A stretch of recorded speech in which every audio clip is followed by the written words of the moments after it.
tempestade não batesse no meu barco, quantas pessoas estariam perdendo? Quantas pessoas vão perder se você não superar essa dor? Quantas pessoas vão perder se você não pular esse sofrimento, essa decepção, essa quebra e começar a viver o teu propósito, o teu destino nessa terra? Tem muita gente que precisa de você. Hoje você está achando, mas pastor, eu não sei nada. Mas o pouco que você sabe é muito para quem não sabe nada. Deus quer te usar desde já. Você só precisa aprender com o que você está passando. Eu vou pregar sobre o quê? Você prega sobre o que venceu. Pregar não estou falando no púlpito não. Lá no teu trabalho. Eu não sei como falar de Jesus. Você já venceu alguma coisa? Se você não venceu nada na vida, vai ser difícil falar de Jesus mesmo. Agora, duvido que você que venceu uma quebra conjugal, o marido já ia sair de casa, Deus restaurou, que você não tem autoridade e palavra na boca para pregar para alguém. Duvido.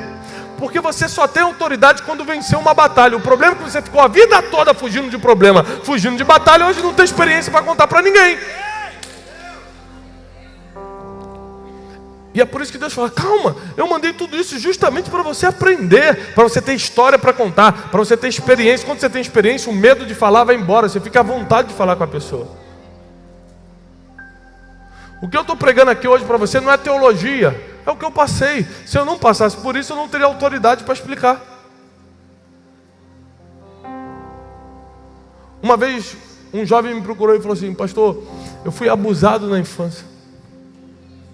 Eu não sei porque Deus permite isso. E eu li esse versículo, olha, as coisas acontecem para bons e maus, justos e injustos. Aconteceu com gente boa, com gente má.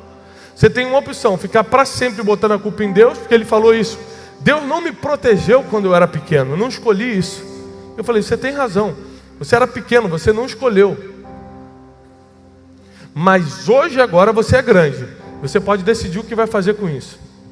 Para que me serve isso? Ele me perguntou.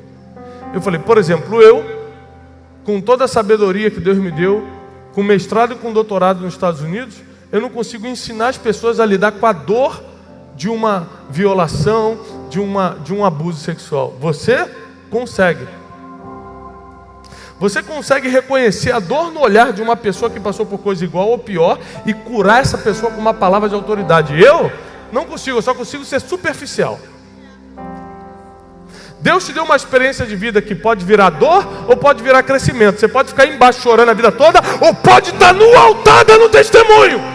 Você decide o que faz com a sua dor. Você decide o que faz com o seu sofrimento. Você decide se vai aquele que fica tagarelando quando as ondas estão batendo no barco ou aqueles que estão esperando com os olhos fixos no Jesus que pode liberar uma palavra. Você decide hoje. Jó decidiu, recebeu a restituição em dobro de tudo que tinha. E todos os outros homens e mulheres na Bíblia, a mesma coisa aconteceu. Deus me trouxe até aqui hoje, porque chegou o tempo de nós crescermos pós-dor, pós-sofrimento, pós-frustração. Você que entrou aqui nessa noite com muita dor, o teu sofrimento é tão agudo que você não consegue ver um palmo diante dos seus olhos. Você está aqui, mas você não sabe como vai ser amanhã. Você está aqui, mas você não tem a mínima ideia. Você começou o casamento, não sabe se vai terminar. Você está na empresa, mas não sabe se vai prosperar ou se vai quebrar. Você está completamente cego, porque as dores, as frustrações, as dúvidas, a falta de fé te tomou por inteiro. Você que entrou aqui exatamente com essas palavras que eu estou falando, você que entrou aqui hoje assim, eu preciso que você venha aqui na frente agora, porque eu vou te dar um abraço e declarar a palavra sobre a tua vida. Somente as pessoas com temor e tremor, somente as pessoas que se encaixam nesse perfil que eu acabei de falar, entraram aqui com dor, sofrimento, não estão enxergando um palmo diante dos olhos. Você não sabe o que vai fazer amanhã. Você não sabe o que é da tua vida profissional, emocional, financeira, espiritual. Você não tem noção de nada, mas Deus te trouxe até aqui. Então vem para o altar, porque tem palavra do altar para você hoje.